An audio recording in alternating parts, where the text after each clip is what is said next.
পুরোদমে ভারত পাকিস্তান যুদ্ধ চলছে, আর এই মুহূর্তে আমাদের হাতে এসেছে যুদ্ধের সবথেকে গুরুত্বপূর্ণ তাজা আপডেট সংবাদ। প্রথমেই জানাবো, পাকিস্তানের ব্যাপক হামলা দেখে হতবাক হয়ে পড়ে ভারত, বলছে সিএনএন। ভারত ও পাকিস্তানের মধ্যে টানা কয়েকদিন ধরে চলা সংঘর্ষের পর পরিস্থিতি শান্ত হয়েছে। হামলা, পাল্টা হামলা এবং সীমান্ত সংঘাত উভয় দেশেই বড় ধরনের সামরিক ও বেসামরিক ক্ষয়ক্ষতির মুখে পড়েছে। তবে ভারত প্রথম আক্রমণ করলেও পাকিস্তানের আক্রমণ দেখে হতবাক হয়ে পড়ে ভারত। এরপরই নরেন্দ্র মোদী যুক্তরাষ্ট্র ও সৌদি আরবের হাতে পায়ে ধরে পাকিস্তানকে যুদ্ধ থামানোর জন্য অনুরোধ করে।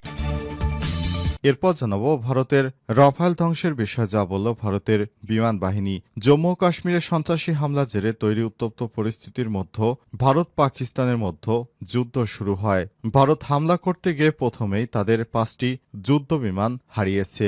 এই বিষয়টি ভারত ধামাচাপা দিয়ে রাখলেও বিভিন্ন গণমাধ্যমে বিষয়টি পরিষ্কার হয়েছে। এরপরই সামনে আসে ভারতের রাফাল যুদ্ধ বিমান ধ্বংস হয়েছে। এ বিষয়ে ভারতের সেনাবাহিনীকে জিজ্ঞেস করলে কৌশলে তারা প্রশ্নটি এড়িয়ে যায়। জানাবো, জরুরি বৈঠকে বসেছেন মোদী, উপস্থিত 3 বাহিনী প্রধান। ভারতের প্রধানমন্ত্রী নরেন্দ্র মোদী দেশের শীর্ষ সামরিক বেসামরিক কর্মকর্তাদের সঙ্গে বৈঠকে বসছেন। অত্যন্ত গোপনীয় বৈঠকটি নরেন্দ্র মোদীর বাসভবনে অনুষ্ঠিত হচ্ছে। আজ ভারতীয় সংবাদ মাধ্যম এনডিটিভির সূত্র থেকে বিষয়টি নিশ্চিত করা হয়েছে। জানাবো, নেতানিয়াহু সেনাদের গাজায় যুদ্ধ অপরাধ করতে পাঠাচ্ছেন, বললেন ইসরায়েলের সাবেক সেনাপ্রধান। গাজায় ইসরায়েলি সামরিক অভিযানকে সরাসরি যুদ্ধ অপরাধ আখ্যা দিয়েছে দেশটির সাবেক সেনাপ্রধান মোশো ইয়ালন। তিনি ইসরায়েলের প্রধানমন্ত্রী বেঞ্জামিন নেতানিয়াহু এবং সেনাপ্রধান ইয়াল জামিরের তীব্র সমালোচনা করেছেন। এবং সর্বশেষ জানাবো, পুলিশের হাতে আর থাকবে না মারণাস্ত্র, বললেন স্বরাষ্ট্র উপদেষ্টা। আইন শৃঙ্খলা পরিস্থিতি নিয়ন্ত্রণে গুরুত্বপূর্ণ সিদ্ধান্ত নিয়েছে সরকার। এখন থেকে পুলিশের হাতে আর কোনো মারণাস্ত্র থাকবে না। এই ধরনের অস্ত্র শুধুমাত্র আর্মড পুলিশ ব্যাটালিয়ন এপিবিএন সদস্যদের কাছে থাকবে। একই সঙ্গে র্যাপিড অ্যাকশন ব্যাটালিয়ন র্যাব পুনর্গঠনের সিদ্ধান্ত নেওয়া হয়েছে এবং এর জন্য 5 সদস্যের একটি কমিটি গঠন করা হয়েছে। প্রিয় দর্শক, এতক্ষণ শুনছিলেন সংবাদ শিরোনাম, এবারে বিস্তারিত। তবে তার আগে বন্ধুরা, অনুরোধ থাকবে সংবাদটিতে একটি লাইক দিন। এই চ্যানেলে আপনি নতুন হয়ে থাকলে আমাদের সংবাদটি দেখতে দেখতে চ্যানেলটি সাবস্ক্রাইব করে রাখুন। কমেন্ট করে বন্ধুরা আপনার মূল্যবান মতামত জানিয়ে দিন আপনি বিশ্বের কোন দেশ থেকে বা বাংলাদেশের কোন স্থান থেকে আমাদের সংবাদটি দেখছেন এবং শুনছেন। আর বন্ধুরা, ভারত পাকিস্তান যুদ্ধে আপনি কোন দেশকে সমর্থন করেন কমেন্ট করে জানিয়ে দিন। যদি ভারতকে সমর্থন করে থাকলে কমেন্টে জয় হিন্দ এবং পাকিস্তানকে সমর্থন করে থাকলে পাকিস্তান জিন্দাবাদ লিখে কমেন্টে বিশ্ববাসীকে জানিয়ে দিন। এবারে বিস্তারিত। রাফাল ধ্বংসের বিষয়ে যা বলল ভারতের বিমান বাহিনী। জম্মু কাশ্মীরের সন্ত্রাসী হামলা ছেড়ে তৈরি উত্তপ্ত পরিস্থিতির মধ্যে আজ এক সংবাদ সম্মেলনে পাকিস্তানের হামলার পর ভারতের রাফাল ধ্বংস হয়েছে বলে চারিদিকে শোনা যাচ্ছে নিয়ে মুখ খুলেছে ভারতের বিমান বাহিনী। 6 এপ্রিল মধ্যরাতে পাকিস্তানের বেশ কয়েকটি শহরে একযোগে ক্ষেপণাস্ত্র হামলা চালায় ভারত। জবাবে পাল্টা হামলা চালায় পাকিস্তান ও পাকিস্তান বিমান বাহিনীর দাবি, তাদের পাল্টা হামলায় ভারতের 5টি যুদ্ধ বিমান, একটি ড্রোন, একটি ব্রিগেডের সদর দপ্তর ধ্বংস হয়ে যায়। ভারত তাৎক্ষণিকভাবে এই দাবি অস্বীকার করলেও যুদ্ধবিরতির পর আবারও রাফাল ধ্বংসের আলোচনাটি সামনে আসে। ভারতের director general of military operation DGMO lieutenant general Rajiv Ghai আজ সন্ধ্যায় দিল্লিতে এক সংবাদ সম্মেলনে উপস্থিত হয়ে যুদ্ধ নিয়ে সাংবাদিকদের বিভিন্ন প্রশ্নের উত্তর দেন। আজ ভারত ও পাকিস্তানের মধ্যে যুদ্ধবিরতির সমঝোতা হওয়ার পর ভারতের সামরিক বাহিনীর তরফে এটাই ছিল প্রথম কোনো সংবাদ সম্মেলন। এই প্রেস ব্রিফিংয়ে ডিজিএমও লেফটেন্যান্ট জেনারেল রাজীব ঘাই ছাড়াও ভারতের স্থল বাহিনীর পক্ষ থেকে মেজর জেনারেল SS সারদা, বিমান বাহিনীর পক্ষ থেকে এয়ার মার্শাল AK ভারতী এবং নৌবাহিনীর পক্ষ থেকে ভাইস অ্যাডমিরাল N প্রমোদ উপস্থিত ছিলেন। তারা ভারতের চালানো অপারেশন সিঁদুরে নানা দিক নিয়ে সংবাদ মাধ্যমে ব্রিফ করেন। সংবাদ সম্মেলনে দ্য হিন্দু পত্রিকার পক্ষ থেকে রাফালসহ ভারতের যুদ্ধবিমান ভূপাতিত হওয়া নিয়ে পাকিস্তানের দাবির বিষয়ে প্রশ্ন করা হলে এয়ার মার্শাল AK ভারতী বলেন, আমি খুশি আপনি এই প্রশ্ন করেছেন। আমরা এখন যুদ্ধ পরিস্থিতি রয়েছি, যে কোনো কমব্যাট পরিস্থিতিতে ক্ষয়ক্ষতি হতে পারে। প্রশ্নের পরিষ্কার উত্তর না দিয়ে তিনি বলেন, তবে আমাদের আসল প্রশ্ন হওয়া উচিত, আমরা কি তাদের লক্ষ্য অর্জন করেছি? সন্ত্রাসী ঘাঁটি ধ্বংস করা আমাদের প্রধান উদ্দেশ্য ছিল এবং সেটি আমরা সফলভাবে ধ্বংস করেছি। এর প্রমাণ আন্তর্জাতিক মহলের চোখের সামনেই রয়েছে। তিনি আরো বলেন, অপারেশন নির্দিষ্ট বিবরণ, ক্ষয়ক্ষতির সংখ্যা, কোনো প্ল্যাটফর্ম ব্যবহার হয়েছে বা কিছু হারিয়েছে কিনা। পাকিস্তানের ব্যাপক হামলা দেখে হতবাক হয়ে পড়ে ভারত, বলছে সিএনএন। ভারত ও পাকিস্তানের মধ্যে টানা কয়েকদিন ধরে যুদ্ধ হয়েছে। এই যুদ্ধে ভারত প্রথমে পাকিস্তানে হামলা করে, কিন্তু পাকিস্তানের ব্যাপক হামলা দেখে হতবাক হয়ে পড়ে ভারত বলে জানিয়েছে ব্রিটিশ বার্তা সংস্থা সিএনএন। ভারত ও পাকিস্তানের মধ্যে টানা কয়েকদিন ধরে চলা সংঘর্ষের পর অবশেষে পরিস্থিতি শান্ত হয়েছে।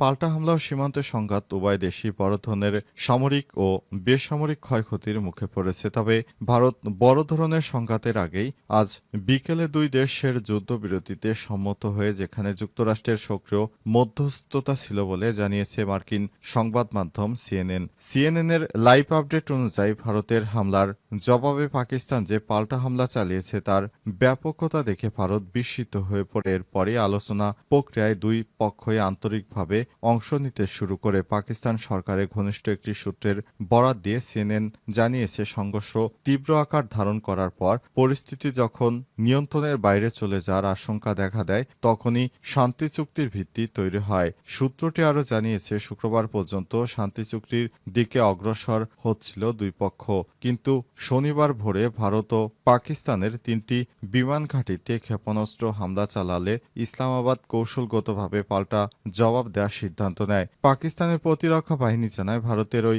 হামলার জবাবে চোখের বদলে চোখ নীতিতে তারা ভারতের বিমান ঘাঁটি ও কাশ্মীর সীমান্তে সামরিক হামলায় পাল্টা আঘাত হানে। এই হামলার মাত্রা এতটাই বিস্তৃত ছিল যে ভারত হতবাক হয়ে পড়ে এবং আলোচনায় আরও বেশি মনোযোগী হয়ে পড়ে। কারণ ভারতের যে অবস্থা হয়েছিল তাতে করে ভারত আর কিছুক্ষণের মধ্যে ধস নেমে যাওয়ার মতো উপক্রম হয়। এরপরই খুব দ্রুত সময়ের মধ্যে নরেন্দ্র মোদী যুক্তরাষ্ট্র এবং সৌদি আরবের হাতে পায়ে ধরে কান্নাকাটি শুরু করে যুদ্ধবিরতি করতে। তখন যুক্তরাষ্ট্র ও সৌদি আরবের মধ্যস্থতা অবশেষে যুদ্ধবিরতিতে রাজি হয়েছে পাকিস্তান।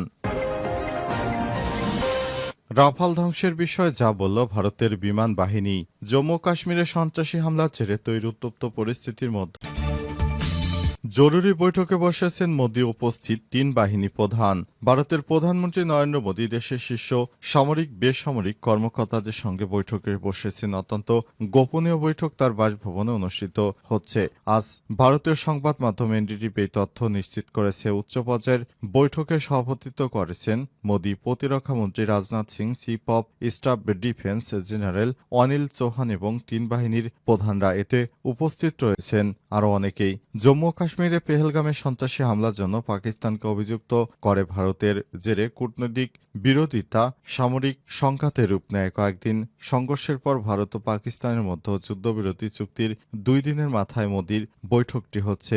এদিকে ভারত ও পাকিস্তানের সামরিক অপারেশন প্রধানরাও সোমবার উত্তেজনা কমানোর পরবর্তী পদক্ষেপ নিয়ে আলোচনার জন্য বৈঠক করার কথা রয়েছে। এর আগে মোদীর বৈঠকটি অনুষ্ঠিত হওয়া তা ভিন্ন গুরুত্ব পাচ্ছে। ধারণা করা হচ্ছে এই বৈঠকে গুরুত্বপূর্ণ সিদ্ধান্ত নেওয়া হতে পারে। সূত্রের খবর অনুযায়ী প্রতিরক্ষামন্ত্রী রাজনাথ সিং, পররাষ্ট্রমন্ত্রী এস জয়শঙ্কর এবং chief of staff defence staff general Anil Chauhan এবং 3 বাহিনীর প্রধান জেনারেল উপেন্দ্র দ্বিবেদী, অ্যাডমিরাল দীনেশকে ত্রিপাঠী এবং air chief marshal Amarpreet Singh প্রধানমন্ত্রী নরেন্দ্র মোদীর বাসভবনে এই গুরুত্বপূর্ণ বৈঠকে অংশ নিতে নির্ধারিত সময়ের আগেই উপস্থিত হয়েছেন। এছাড়াও সেখানে ভারতের জাতীয় নিরাপত্তা উপদেষ্টা অজিত দোভালও উপস্থিত রয়েছেন বলে জানা গেছে।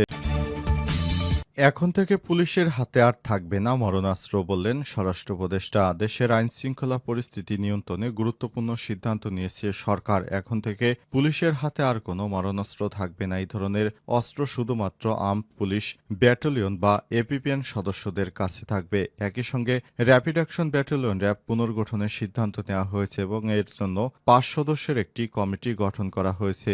আজ সচিবালয়ে অনুষ্ঠিত আইনশৃঙ্খলা সংক্রান্ত উপদেষ্টা পরিষদের সভা শেষে স্বরাষ্ট্র উপদেষ্টা লেফটেন্যান্ট জেনারেল মোহাম্মদ জাহাঙ্গীর আলম চৌধুরী সাংবাদিকদের এসব তথ্য জানিয়েছেন। তিনি বলেন, আমরা এই গুরুত্বপূর্ণ সিদ্ধান্ত নিয়েছি, পুলিশের হাতে কোনো মারণাস্ত্র থাকবে না। বর্তমানে যে সব মারণাস্ত্র তাদের কাছে রয়েছে সেগুলো ফেরত দিতে হবে। অস্ত্র কেবল থাকবে এপিবিএন সদস্যদের হাতে, যাদের দায়িত্ব এবং কার্যক্রম অন্যান্য পুলিশ সদস্যের চেয়ে আলাদা। উপদেষ্টা জানান, র্যাব পুনর্গঠন সংক্রান্ত বিষয়ে আলোচনা হয়েছে এবং একটি ৫ সদস্যের কমিটি গঠন করা হয়েছে, যারা এই প্রক্রিয়া বাস্তবায়নে প্রয়োজনীয় পদক্ষেপ নেবে। এদিকে আসন্ন পবিত্র ঈদুল আজহাকে কেন্দ্র করে আইনশৃঙ্খলা রক্ষায় নেওয়া হয়েছে অতিরিক্ত ব্যবস্থা। বিশেষ করে পশুবাহী ট্রাক ও হাট সংশ্লিষ্ট নিরাপত্তা নিশ্চিতে গরুর হাট ইজারাদারদের নিজ খরচে ১০০ আনসার